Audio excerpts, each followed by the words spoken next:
Olá, seja bem-vindo à Diversidade, os vários olhares da psicologia sobre temas importantes da sociedade. A psicologia sempre aparece no imaginário da população como uma área ligada à saúde. Na educação, ela também aparece sempre com algum destaque, mas uma área em que ela pouco a pouco se firmou e hoje tem um papel de destaque é na assistência social.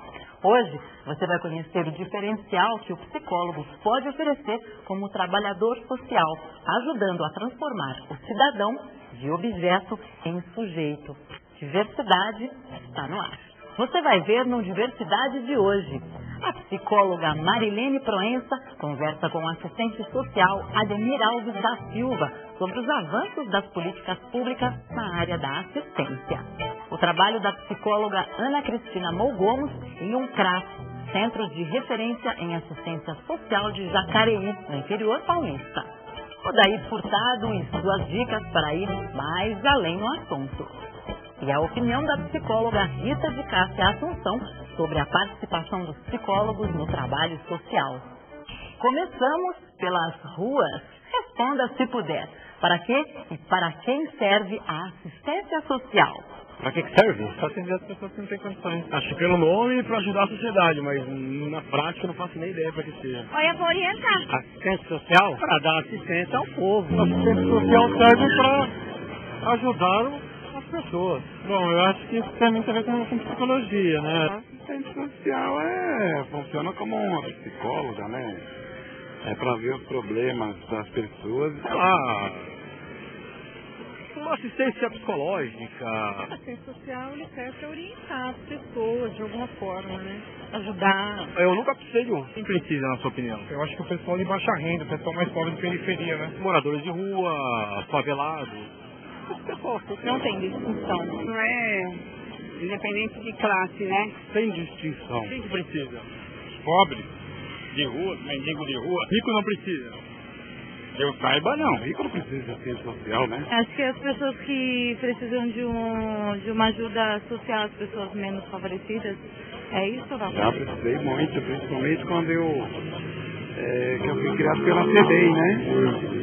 Eu sou órfão de pai e mãe e na época eu precisei muito, né? Agora, de adulto, não. Já precisei. Pra resolver um problema que teve numa internação dentro de um hospital. Eu nunca precisei, nem pretendo precisar. Graças a Deus não. Tenho emprego há anos e vou indo, né? Com dificuldade como todo brasileiro. Quem comenta essas respostas é Lilian Martins da Silva. Lilian é psicóloga e conselheira do CRT São Paulo. Atua como supervisora do Núcleo Socioeducativo da Secretaria de Assistência Social e Cidadania de Jacareí. Ainda tem ranço de ser coisa para pobre, como o vídeo mostra muito, né? E, na verdade, é um direito para quem dela precisar. Então, não me causa surpresa. E não acho que está, assim, é o ranço que a gente tem, né? E que a gente, trabalhador social, é que vai mudar, e governos, né? Eu acho que é uma coisa geral, é um direito. Então, direito universal, assim como a saúde, assim como a educação. Então, você põe seu filho, não interessa onde você mora, ninguém, quando você vai fazer a inscrição do seu filho, ou quando você vai numa santa casa, aí, né, num serviço público de saúde, ninguém pede o seu lerite, assistência hoje também não pede mais, né, ainda bem, né, ao menos não deve, se alguém ainda faz isso, tá errado. Mas assim, infelizmente, então, isso é o campo do direito, isso é universal, não interessa da onde você vem, ou que bairro você mora, o seu salário. É direito, né? Até porque a gente paga imposto, então isso está dado, né? É um direito dado, então independe da classe social. Porém, quando a gente fala de assistência social, eu não acho que assim está de todo errado, ele está equivocado. Mas no país em que a gente vive, com tamanha desigualdade, né, aí você obrigatoriamente precisa trabalhar com critérios. Como funciona a rede de assistência social no Brasil hoje em dia? Você já ouviu falar em CRAS? Suas? Não? Então, nada melhor do que acompanhar essa entrevista da psicóloga Marilene Proença com o assistente social Ademir Alves da Silva. Ademir é professor de Políticas Sociais da Faculdade de Serviço Social da PUC de São Paulo. Atua também como assistente social na Prefeitura da cidade de São Paulo. Ademir, recentemente, né, a psicologia tem feito uma parceria bastante próxima com a área da assistência social. Então, eu gostaria de ouvir um pouco de você, o que você acha que possibilitou essa parceria, o que teria, na verdade, mudado na assistência social, o que nós poderíamos pensar que essa mudança trouxe em relação a outras profissões e a atuação do próprio psicólogo. Dentre as várias mudanças que vêm ocorrendo nessa área nos últimos anos aqui no nosso país, eu penso que o principal marco histórico, institucional, político, conceitual é exatamente a Constituição Federal de 1988, né, que registra, que consubstancia exatamente essa concepção da assistência social enquanto direito do cidadão e dever do Estado. Então, na Constituição de 88, nós temos a assistência social, a saúde e a previdência social compondo o sistema de seguridade social brasileira. Esse é efetivamente o grande marco, né, divisor, digamos assim, né, antes da Constituição de 88 e depois da Constituição de 88. É claro que isso não é assim automático. Na verdade, houve todo um movimento social, né? Estudos nas universidades, movimentos organizados, né? Associações de trabalhadores da área de assistência social, parlamentares, todo um conjunto de forças sociopolíticas, intelectuais, acadêmicas, profissionais, né? Defendendo, preconizando a importância e a urgência de se assumir a assistência social enquanto política pública no Brasil. E o grande marco é a Constituição Federal de 88. Você falava desse trabalho interprofissional envolvendo assistentes sociais e psicólogos, né? E eu diria outros profissionais, né? Ou seja, a área da assistência social ela tem uma atuação peculiar, né, dos assistentes sociais. Agora, peculiar não significa, evidentemente, exclusiva, né? Na verdade, como campo da política pública, exemplo da educação, da saúde, da previdência social, da habitação popular, também a assistência social é necessariamente um campo de ações multiprofissionais, interdisciplinares. Nesse contexto, a aproximação que você mencionou e o trabalho conjunto de assistentes sociais e psicólogos, ou seja, do serviço social e da psicologia, esse trabalho é absolutamente fundamental para, afinal, efetivar a assistência social brasileira enquanto política pública, direito do cidadão e dever do Estado. E no interior dessas políticas públicas, quer dizer, existe por trás delas, não é, uma nova concepção de assistência social que vem sendo construída também na sua área, né? Eu queria que você falasse um pouco. Sem dúvida alguma, isso que nós acabamos de dizer representa, requer, né, exige uma reflexão crítica, né, na direção de uma ruptura com todo um legado, uma herança conservadora. Aqui no Brasil e na América Latina, que herança conservadora é essa a qual eu me refiro? Né? Aquela que sempre concebeu a assistência social como favor, né? Como parte da benemerência nas suas variadas formas, né? Um tipo de ação, seja do poder público, seja das empresas, seja do assim chamado terceiro setor, que colocava os, digamos assim, assistidos numa condição subalterna, né? Em relação a quem assiste. Ou seja, era uma assistência social que depois nós fizemos a crítica, vimos fazendo ao longo da história, né? Assistencialista. E o assistencialismo, como você sabe, é uma das expressões do patrimonialismo. O patrimonialismo, que é um sistema de relações sociais baseado na expectativa de troca, de mútuas lealdades, né? Eu te presto um favor, você me deve um favor. Eu te dou proteção, você fica comprometido comigo. Eu te dou uma cesta básica e você vota em mim nas próximas eleições. Isso é o que nós chamamos de assistencialismo, como uma das expressões do patrimonialismo, né? Junto com outras, clientelismo, paternalismo, né? São todas as expressões. E a assistência social sempre foi um campo pródigo dessas práticas, né, que favoreceu ou que se prestou a servir a essas intenções. Sempre reproduzindo e perpetuando relações de dominação. Isso tudo que nós falávamos anteriormente, a partir da Constituição Federal, representa um novo olhar, uma nova concepção que implica em questionar e em romper com toda essa tradição patrimonialista, assistencialista, clientelista. Portanto, é efetivamente uma nova concepção, ou seja, a assistência social é direito do cidadão, dever do Estado, não é favor, né? E deve ser prestada ao cidadão nessa condição, né? Respeitando e valorizando a estatura da cidadania. Então, a assistência social se inscreve no elenco de direitos sociais constitutivos da cidadania. E eu acho muito importante isso que você está colocando, né? Principalmente porque isso teve vários desdobramentos importantes. Quer dizer, acho que um dos mais importantes, mais recentemente, é o SUAS, não é?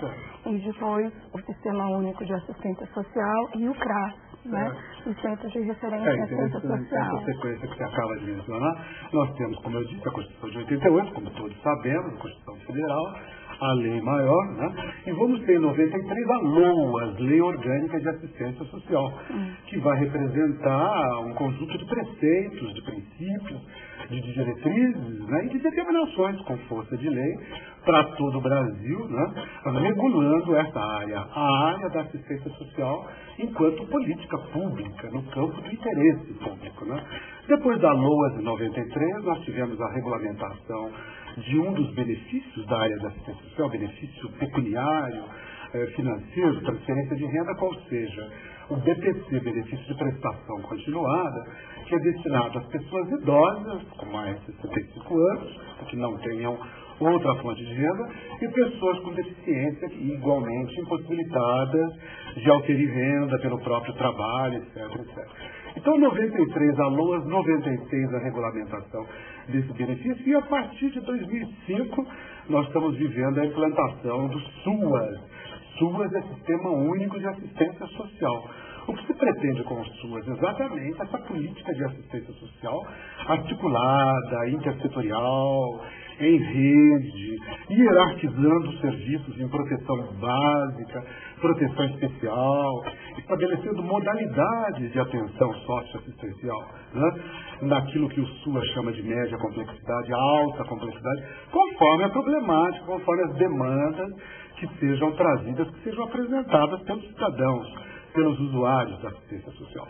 Então, o SUAS vem sendo implantado há 2 anos, agora na próxima Conferência Nacional de Assistência Social, que ocorrerá em Brasília, de 14 a 17 de dezembro, o SUAS será exatamente objeto de avaliação desses últimos 2 anos. Né? Em 2005 foi aprovado o plano SUAS 10, né? Ou seja, nos próximos 10 anos, a contar de 2005, trata-se de implantar e consolidar o Sistema Único de Assistência Social, que como sistema articulado em rede nacional, regional, local, distrital, né, ele abrange, compreende uma rede de programas, projetos, serviços e benefícios dentro dessa hierarquia e dessas várias modalidades que eu mencionei. Né? Então, o SUAS se pretende descentralizado, hierarquizado, articulado em rede, conectado com as demais políticas sociais, educação, saúde, previdência, trabalho e geração de renda, habitação popular. Né? Ele se pretende, se define focado, digamos assim, nas famílias, que são usuárias dos serviços. Né? Então, a família é entendida como unidade social básica. Né? Claro que há toda aí uma preocupação em se definir qual família. Quando se fala família, no âmbito do SUAS não se tem a pretensão, né, de que esse ou aquele modelo deve ser o modelo da receita, né, o modelo tido como ideal, mas trata de respeitar e de valorizar a experiência histórica, né, os arranjos sociofamiliares que acontecem aqui e ali, ou seja, essa família, vamos dizer, que existe historicamente na luta pela sobrevivência, tá certo? Então trata-se de trabalhar com essa família pela importância afetiva, social, econômica, cultural que ela tem para as pessoas em geral, né? Então o SUAS focaliza, digamos assim, aborda a unidade familiar como protagonista central das suas ações, dos seus programas, procurando combinar trabalho socioeducativo com garantia de renda, né? Com garantia de renda básica, renda mínima, as variadas formas, os variados programas de complementação ou de suplementação de renda, necessariamente combinados com trabalho socioeducativo, né? Sempre vislumbrando a maior autonomia dessas pessoas, né? O ganho de maiores graus de independência, né? Trata-se de fazer a assistência social, evidentemente, não para reproduzir aquela condição subalternizada, socialmente excluída, de precárias condições de vida, de privações. Trata-se de trabalhar com assistência social para que as pessoas superem essa condição, para que avancem na conquista e no exercício de direitos de cidadania. Eu acho que uma coisa que seria importante que você pudesse também trazer para nós é como é que se materializaria, né, toda essa concepção e a própria questão que a legislação possibilita e o novo sistema numa situação de gestão ou de política pública. Que caminhos você vê para essa materialização? Isso é absolutamente fundamental. Nós estamos tratando aqui de uma política pública, né, um assunto de interesse público. Nós estamos nos referindo fundamentalmente à esfera do Estado, né, à esfera da política, mais e antes que o Estado. E o Estado como agente por excelência das políticas públicas em geral e da assistência social em particular. Então, na legislação da LOA, que eu mencionei, na NOB, Norma Operacional Básica, que regula e normatiza o funcionamento do SUAS, Sistema Único de Assistência Social, o Estado tem um papel absolutamente decisivo, que é o seu papel social. Então, o Estado tem a primazia da responsabilidade quanto à assistência social. Para isso, ele deve financiar, ele deve regular, ele deve normatizar, ele deve capacitar recursos humanos, ele deve estabelecer mecanismos de parceria, de convênios, com a sociedade civil, com as organizações sociais privadas, né? Sempre com essa responsabilidade maior na esfera do interesse público, o Estado como responsável maior, né? Para levar a cabo, como você disse, concretizar esses programas, projetos, serviços e benefícios. E um grande instrumento no interior do SUAS, que já mencionamos aqui, Sistema Único de Assistência Social, é precisamente o CRAS, que você já tinha referido. O CRAS é Centro de Referência em Assistência Social. O CRAS é uma unidade de serviço, é uma unidade pública, estatal, né, para receber o cidadão, analisar suas demandas e buscar alternativas de equacionamento para essas demandas sociais. Então o CRAS, nós costumamos dizer, ele é porta de entrada para o Sistema Único de Assistência Social.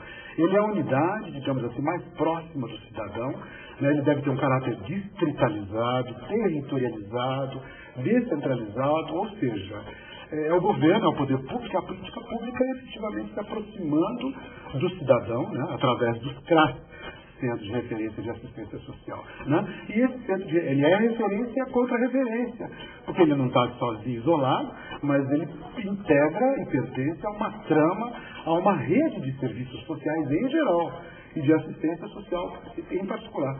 Por isso é que nós dizemos que ele é referência e contra-referência na relação com essa rede de serviços mais ampla. Então o CRAS vai conceder benefícios de prestação continuada, benefícios eventuais, assim chamados, vai realizar programas, vai realizar projetos, vai prestar serviços, vai fazer um acompanhamento territorializado dessas famílias.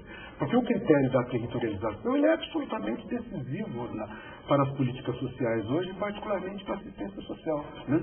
Trata-se de trabalhar com os idosos, com as pessoas com deficiência, com os trabalhadores, com as famílias em geral, né? Ali no seu território de moradia, de luta pela vida, de espaço de cultura, de expressão política, o território nesse sentido amplo, que não é o território meramente chão-terra, né? Mas o território nesse sentido amplo, né? Um espaço sociopolítico em que as pessoas estabelecem relações de poder, relações econômicas, relações políticas, relações culturais. Né? Então o CRAS é essa unidade básica, né?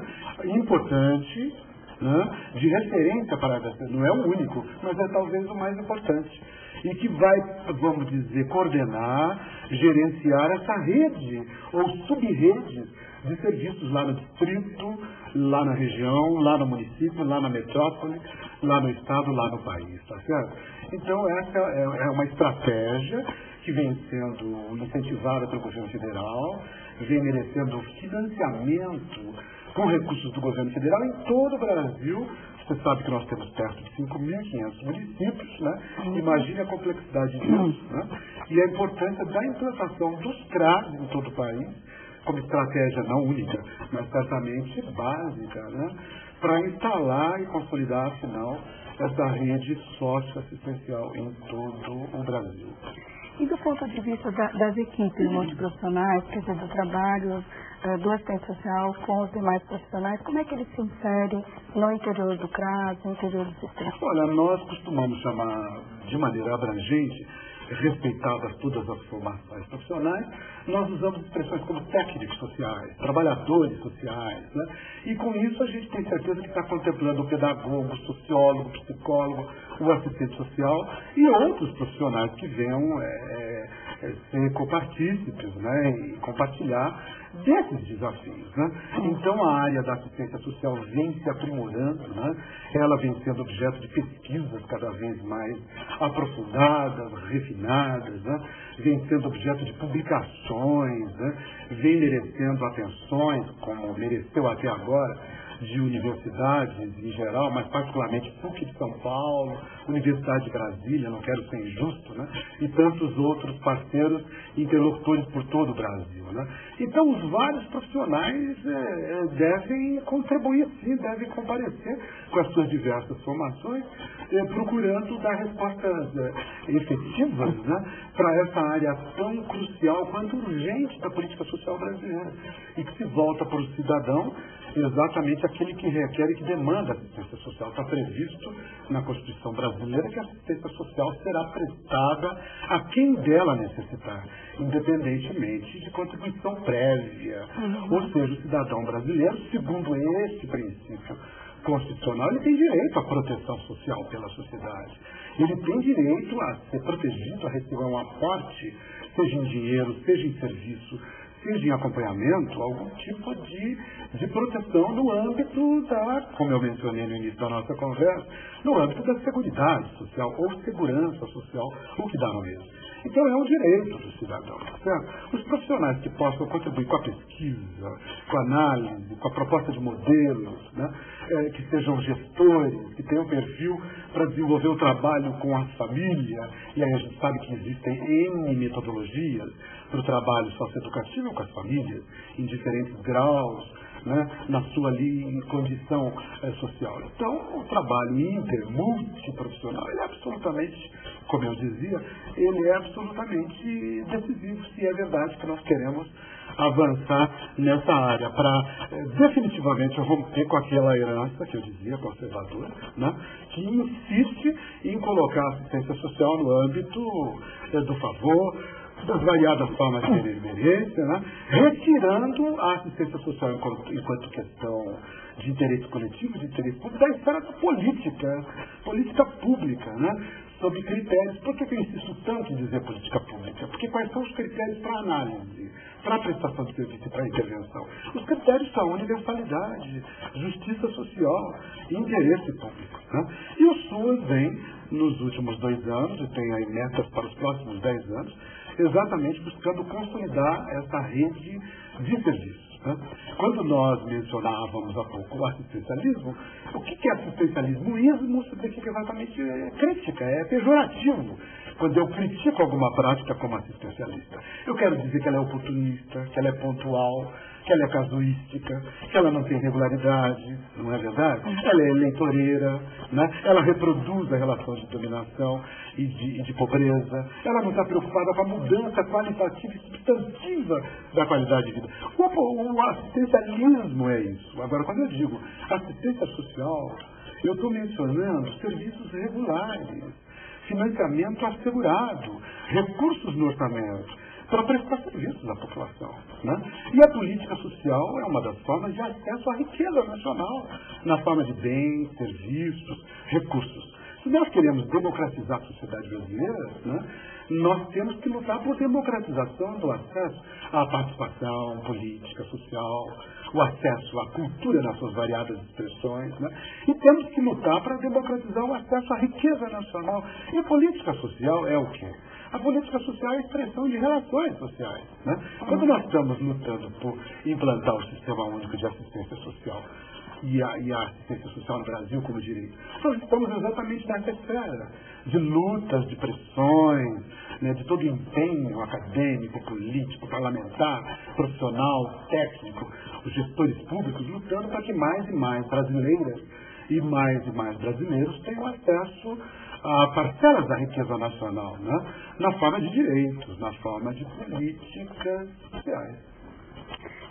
Eu acho assim, muito interessante pensar, né, dentro desse conjunto de ideias que você está trazendo, né, na perspectiva do direito, né, na perspectiva da mudança do paradigma, né, porque isso também, de alguma forma, abre um canal de discussão com outras profissões. A psicologia, por exemplo, tem uma tradição de ser mais reconhecida como uma profissão da saúde, né? E você está trazendo a possibilidade da dimensão educativa, né? Quer dizer, o educador social, aquele que vai atuar, né, em frente de trabalho coletivo, que trarão novos desafios também para os demais profissionais, né? E com certeza para os próprios psicólogos, né? E recentemente a gente pôde escrever, não é, produzir um material no Conselho Federal e para os Conselhos Regionais, que são os parâmetros para a atuação de assistentes sociais e psicólogos na política de assistência social, né? Que é exatamente a possibilidade, né, de nós pensarmos juntos essa atuação. Sim, eu conheço, é uma edição conjunta do Conselho Federal de Serviço Social e do Conselho Federal de Psicologia. Exatamente. Né? Ou seja, é uma edição absolutamente oportuna, pertinente, necessária, porque trata exatamente disso que você enfatizou tão bem, né? Qual seja, o que seja a atuação conjunta de assistentes sociais e psicólogos e outros profissionais, eu diria, na área da assistência social brasileira. Que bom que você lembrou e trouxe esse material. Muito bem lembrado. E eu vejo assim que também para a psicologia é um grande desafio. Acho que a gente, como você falou, das metodologias, né, das parcerias, das possibilidades de trabalho conjunto, são construções que vão ter que ser feitas, e as pesquisas, e os estudos, e as experiências que forem surgindo nesse campo serem relatadas, né, nos espaços conjuntos de trocas, né, dessas experiências, porque a possibilidade mesmo, acho que de atuação e de ter esse norte, né, na melhoria da qualidade de vida, ela é o desafio é precisamente isso, melhoria da qualidade de vida. Né? Isso implica gerir recursos, instrumentos, para isso é que vem o SUAS. Né? Talvez valha a pena acrescentar a noção de risco social ou de vulnerabilidade social, né? Que são noções que estão muito presentes na literatura da assistência social brasileira. Né? Digamos que o foco, o objeto, né, das ações socioassistenciais leva em conta exatamente essas situações consideradas de maior risco, de maior fragilidade, do ponto de vista das condições de vida. Claro que todos nós, em todos os setores da vida social, estamos expostos a riscos o tempo todo, estamos sujeitos, né, a riscos, somos vulneráveis em vários aspectos da vida, como seres humanos. Né? Mas no caso da assistência social, né, trata-se de um risco produzido socialmente, né? O risco derivado de relações de gênero opressivas, injustas, desiguais. Aí o foco na mulher, que sofre violência doméstica, por exemplo. O SUAS está voltado para isso, não apenas o SUAS, mas o SUAS exatamente. A criança e o adolescente em situação de rua. Quer dizer, a condição de infância e de adolescência já é uma condição que requer, por ela mesma, né, atenção maior do mundo adulto, atenção da sociedade, proteção social. Mas se o adolescente ou a criança se encontram nessa situação, do semáforo, da rua, provavelmente ele se encontra numa situação, digamos assim, mais, vamos dizer, vulnerável. O SUAS está preocupado, não apenas o SUAS, evidentemente, é bom que não seja só a área da assistência social, todas as políticas sociais. Mas quando ele fala de vulnerabilidade e de risco, não é aquela ideia do risco problema seu, né? Vire-se, cuide-se. Claro, todos nós temos que nos cuidar e nos proteger de todas as maneiras, né? Mas está falando de um risco que é produzido nas próprias relações sociais. O risco do desemprego, o risco da falta de renda, o risco das relações de gênero injustas, desiguais, violentas, o risco da criança negligenciada, maltratada, né? O risco, às vezes, ao qual você está exposto até pela sua condição étnica, de indígena, de negro, né? E por isso sofre discriminação, sofre rejeição, é vítima do preconceito, né? A assistência social vai justamente, junto com as demais políticas sociais, justamente procurar dar visibilidade a essas expressões da questão social, né? A etnia, o gênero, o trabalhador sem trabalho, as pessoas sem renda, o idoso, a criança, o adolescente, ou seja, determinadas condições na nossa sociedade que certamente acabam por expor um pouco mais determinados segmentos, né? Há pouco tempo, me interrompendo, eu soube de uma situação interessante em relação à questão do desemprego, tá? Que há vários relatos de maridos que apanham das mulheres por estarem desempregados, né? Então você vê a reprodução também na questão do gênero oposta, né? A violência que historicamente a mulher sofre, né? Em termos da relação doméstica, também sendo reproduzida no momento de fragilidade, que é muito triste, do parceiro. Quer dizer, a falta de novos modelos, que nós talvez não tenhamos inventado ainda, reproduz-se belíssimos modelos. Belíssimos modelos. Então, de só muda de lado, né? A opressora, né? Exatamente. De vítima da violência, às vezes a praticante da violência.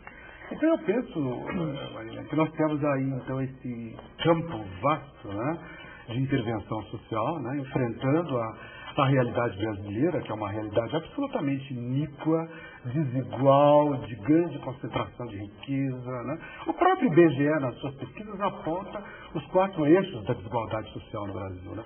Desigualdade pela renda, desigualdade pela etnia, desigualdade pelo gênero e desigualdade territorial, né? Certas regiões em relação a outras do país, certos territórios dentro da própria cidade, né? Então eu acho que o nosso objeto, digamos assim, né, o nosso trabalho se volta exatamente para essas situações, aqui e ali, né, como você disse, buscando romper com essa condição subalternizada, excluída, né, de condições de vida um tanto graves, né, e buscando melhor qualidade de vida, como você disse também, né? Então acho que é esse o nosso, meu e seu, né, dos assistentes sociais, dos psicólogos e de tantos outros profissionais que queiram colaborar. Né? Nessa empreitada, né? Porque ela é muito grande, né? Para muitas gerações. Né? Agora, não sei se eu creio que vale a pena destacar ainda, né, a questão da formação desses recursos humanos, né? Quer dizer, nós estamos vivendo nos últimos anos um período da história do Brasil que houve em vários aspectos uma desarticulação do aparelho estatal em vários aspectos, né? Eu quero dizer precisamente a necessidade de concursos públicos, a necessidade de formação de profissionais, né? E formação continuada, além da graduação e a carreira acadêmica, mas formação contínua, né, na área das políticas sociais em geral e da assistência em particular. Então nós estamos falando de desafios profissionais, mas eu penso que é oportuno lembrar também esse outro desafio que é para nós formadores, capacitar continuamente os profissionais para a área, né? Porque se trata de uma política pública, né? Que para a qual a gente quer buscar graus de excelência, né? De qualidade, de resolutividade, de atenção ao cidadão, de construção de cidadania, de luta por independência e autonomia. Na verdade, esse é o desafio. Então, Ademir, a gente queria agradecer muito pela sua presença, né, pelas questões que você levantou e dizer que nós temos ainda que enfrentar muitos desafios aí que são para muitas gerações, né? Claro, claro. Nós e muitos outros profissionais que a gente espera estar formando, né, para dar conta, né, de construir uma sociedade mais justa e mais democrática, né? De minha parte, eu só posso agradecer o gentil convite, né, que foi feito pelo Conselho Regional de Psicologia junto com a TV PUC, né? É um desafio sempre, mas é também um prazer poder compartilhar desse momento, contribuir com esse trabalho do Conselho Regional de Psicologia, né? E aqui eu me coloco nesse desafio junto com você, né? Enquanto docente, enquanto pesquisador, enquanto também gestor, né, profissional da área, né? E eu espero que a gente possa, em outros momentos, aprofundar esse debate, né? Buscando conjuntamente alternativas para, afinal, consolidarmos o Sistema Único de Assistência Social no Brasil como mais uma conquista da cidadania em nosso país. É isso. Muito obrigada. Olá, amigos.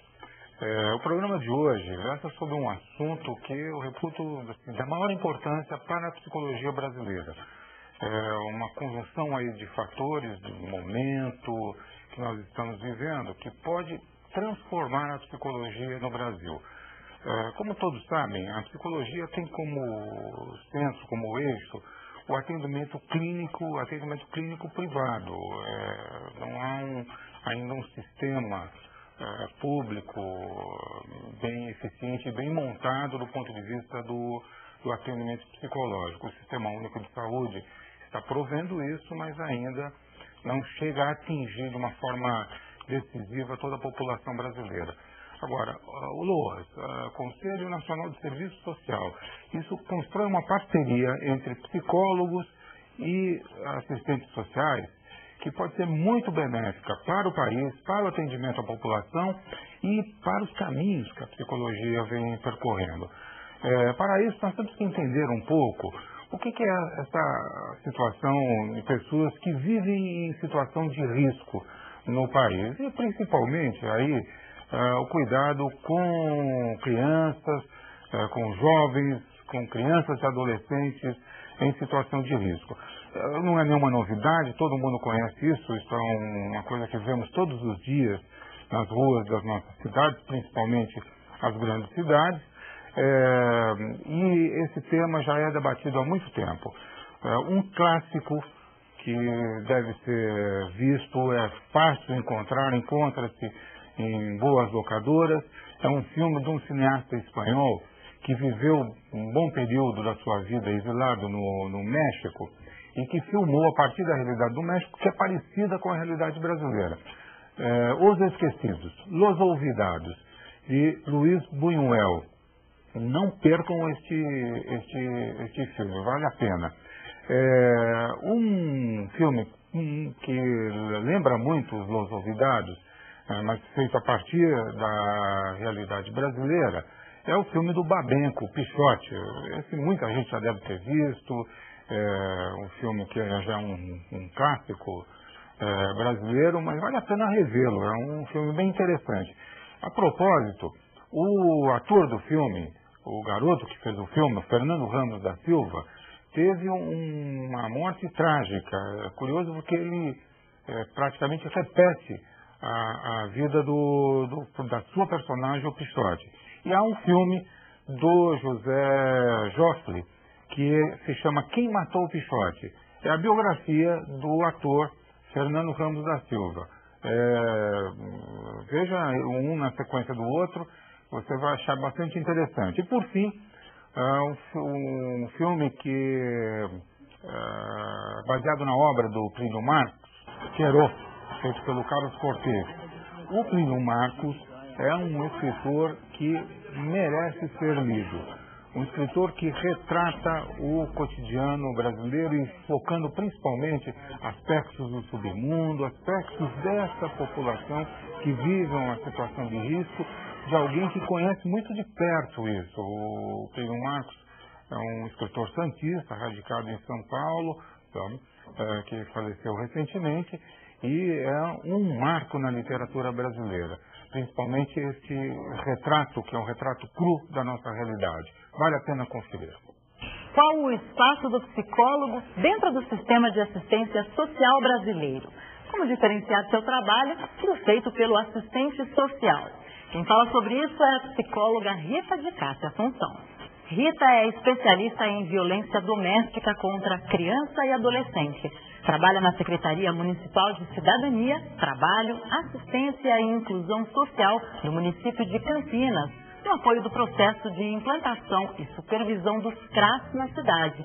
É consultora técnica do Instituto Souza Novaes. A grande mudança na forma de intervenção dos profissionais, eu acho que essa mudança de paradigma, de trazer a assistência social enquanto política, portanto, eu enquanto profissional, trabalhador social, eu não estou lá no papel de assistir de uma forma material o usuário do meu serviço, mas de investir no humano enquanto sujeito de potencial. Quando eu me coloco na assistência para ofertar algum recurso material, né, e vejo o usuário do serviço só como aquele que é pobre, que não tem trabalho, que não tem estudo, que não tem possibilidades, e o que eu vou oferecer a ele é algo material, isso fica muito mais fácil. Agora, quando eu falo no investimento, no potencial do sujeito, é uma coisa que nós ainda não temos essa prática, né? É claro que é algo que já vem sendo feito pelos profissionais, mas é ainda muito novo. Quando eu tenho alguém sentado na minha frente que traz uma demanda, que traz uma queixa, a minha escuta, ela é muito maior do que aquilo que ele está falando. Eu tenho que pensar nesse sujeito enquanto vivendo numa comunidade, pertencendo a uma família, e como a dinâmica desses locais funcionam, né? Dessa comunidade, desta família, do grupo que ele faz parte.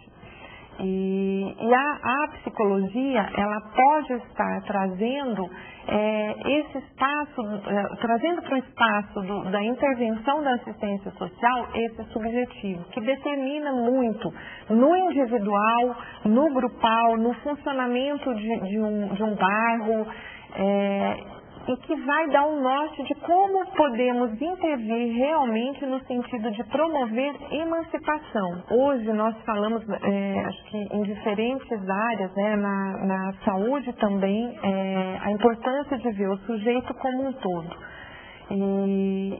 E aí quando eu coloco a importância dessa totalidade, não dá para pensar nos profissionais que trabalham, que atuam, qual é a parte de cada um, né? Eu cuido desse pedacinho, o outro profissional que compõe comigo cuida do outro pedacinho. É muito mais que isso, né? É realmente ver um todo e pensar realmente uma única coisa. É o que a minha formação enquanto psicóloga pode contribuir para o meu colega assistente social e vice-versa. E claro que nessa atuação eu acabo tendo de me apropriar de alguns conhecimentos que vão dar um embasamento maior para eu poder entender a linha de reflexão desse outro profissional, e ele também vai ter que buscar alguns outros conhecimentos que não são tão pertinentes da área dele. E de que forma nós vamos construir um trabalho único.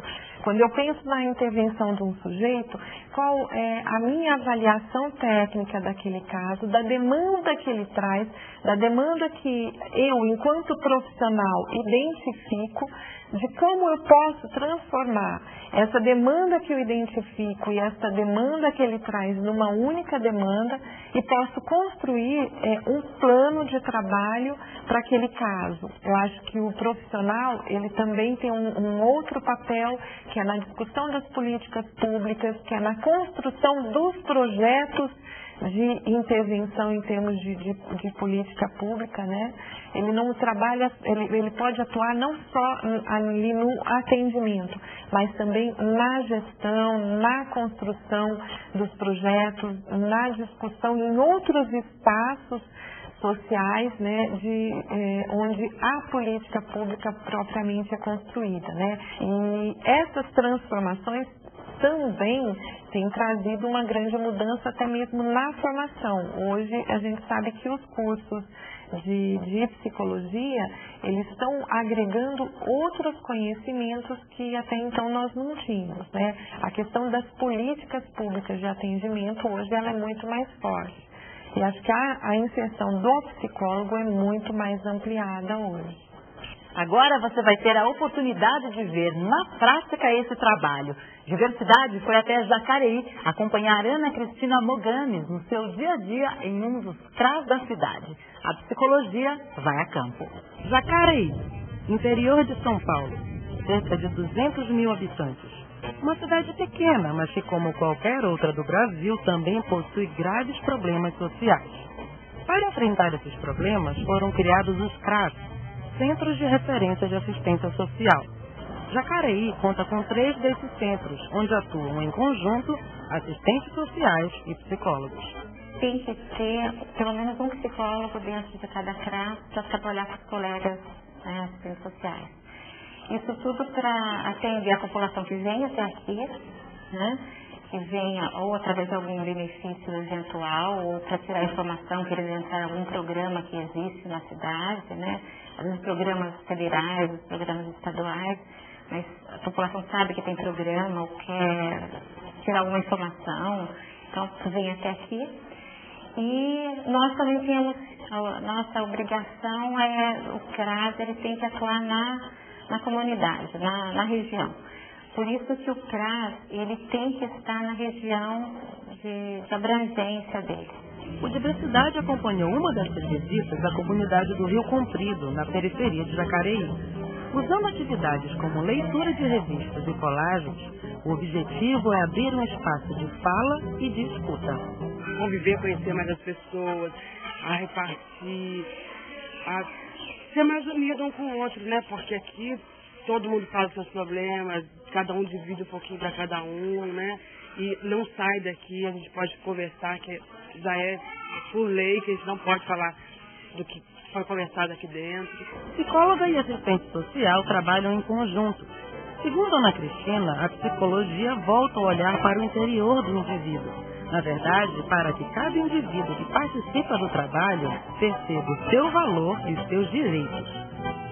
Tratando aquela pessoa de igual para igual, mostrando que eu tenho valor, mas que ela também tem valor, elas começam a olhar para dentro, né, olhar para si e ver que é possível pensar de uma maneira diferente, enxergar que deve ter realmente uma outra maneira de resolver aquele problema, né? Que o espaço do grupo é um local legal, assim, prazeroso.